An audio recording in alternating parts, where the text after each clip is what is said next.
তিস্তা নিয়ে আর পরিকল্পনা নয়, বাস্তবায়নের দাবি জানিয়েছেন বিরোধী দলীয় নেতা ও জামাত আমির। রংপুরে 11 দলীয় ঐক্যের বিভাগীয় সমাবেশে এই দাবি জানান তিনি।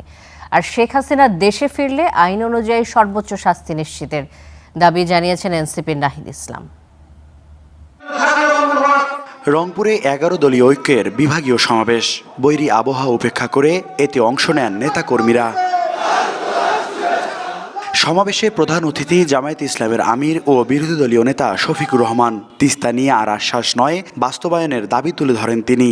জুলাই সহ সব গণহত্যার বিচার দাবি করেন বিরোধী দলীয় নেতা।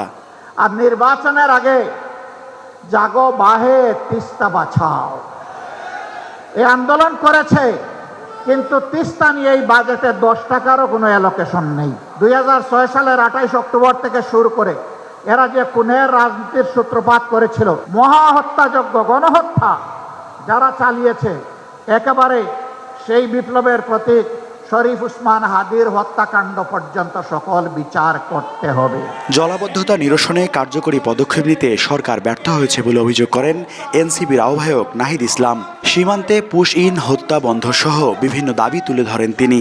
শেখ হাসিনা দেশে ফিরলে সর্বোচ্চ শাস্তির দাবি জানান নাহিদ ইসলাম। বিএনপি সকল গণ অভ্যুত্থানের সুবিধাভোগী এবং সকল গণ অভ্যুত্থানের সাথে এই বিএনপি প্রতারণা করেছে। ডিসেম্বরে কে একজন দেশে আসার পরিকল্পনা করছে।